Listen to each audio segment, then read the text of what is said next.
Hi, everyone. My name is Dr. Ram Bhagat, affectionately known as Dr. B or Dr. Ram.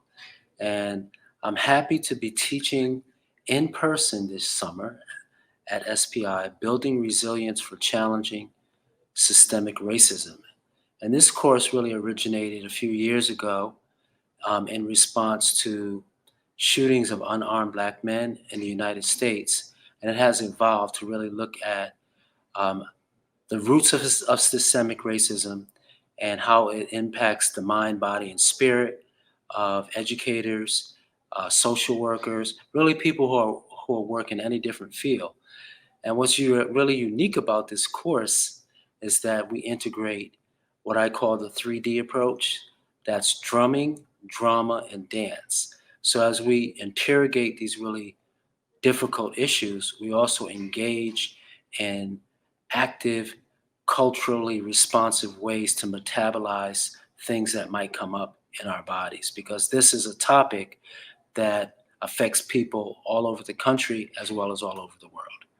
Social workers, professors, students, activists, allies, advocates, abolitionists, anyone who's really interested in learning about culturally responsive ways, trauma responsive ways, restorative ways, mindful ways, artful ways to address the deeply rooted roots of systemic racism, how it impacts us as individuals, as a collective, and what are some specific ways to heal ourselves, heal in circle, and heal in a collective way.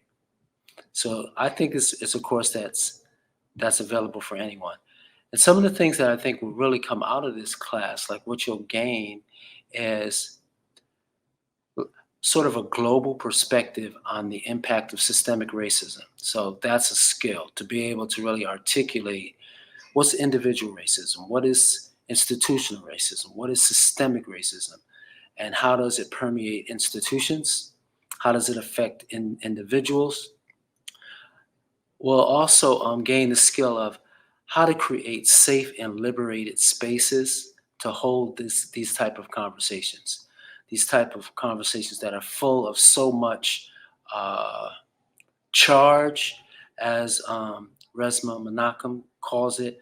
It's 400 years of charge. How do we create safe and liberated spaces to hold conversations and engagement around this topic?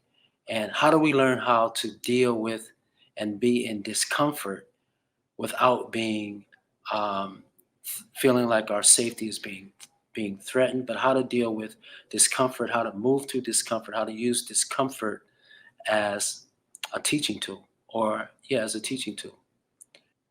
The reason why I love teaching at SPI is because of how we interact with each other, how we engage with each other, how the environment is conducive to really going deep into our different topics and discussions, how many people from all over come and interact and connect, how we build relationships, how we commit to healing, and how we go through a transformative process. That's why I love teaching at SPI.